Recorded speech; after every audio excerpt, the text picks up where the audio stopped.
Welcome back, everybody. The late Deputy Minister of Mineral Resources and Energy, Bavelile Hlongwa, is being laid to rest in Durban today. Hlongwa and two other people died when a truck hit them on the N1 near Hammanskraal last weekend while they're trying to assist victims of an accident. President Ramaphosa visited the family ahead of her funeral. Now, Simphiwe Makhanya is our reporter and he's at the home of the late Deputy Minister, and we say good morning to him. A very good morning to you, Simphiwe. Thank you so much for joining us. Do you want to set the scene for us of what's happening and what's expected to happen this morning? Good morning, Simphiwe. Good morning as well to our viewers as well as Pearl.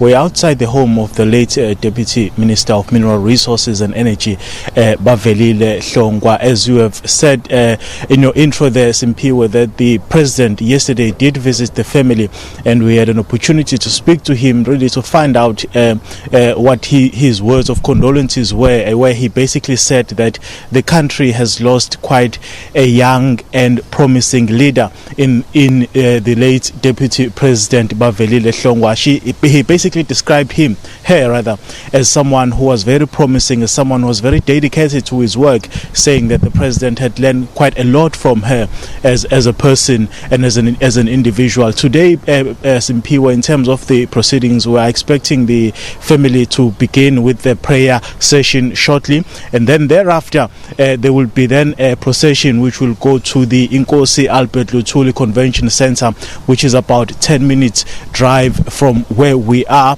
which will then be the official now service of the funeral. I'm just going to ask my colleague Nomhle to show you the vehicles which will be leading the processions as they are now beginning to arrive at the home of the late Deputy Minister of Mineral Resources and Energy, Bavelile Hlongwa. The President, Simphiwe, will be delivering the eulogy at this service. We understand it's a state funeral service, so he will be delivering the eulogy.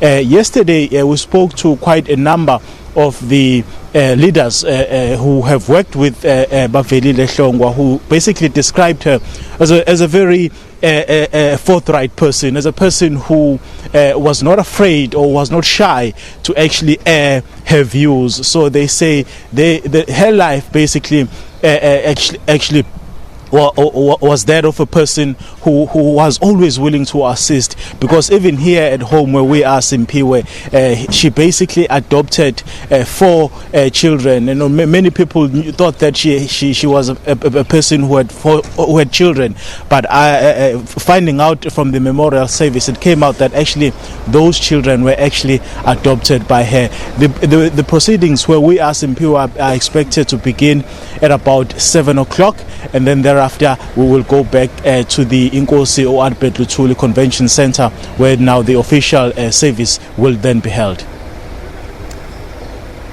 Alright, Simphiwe, thank you so much for your updates. We'll certainly be crossing over to you in the duration of the show. That was a reporter, Simphiwe Makhanya, outside the home of the late Deputy Minister of Mineral Resources and Energy, Bavelile Hlongwa. And as you mentioned there, the service will start at 7 o'clock, and we'll certainly be dipping into that for the better part of the show. Now, here's your sport news.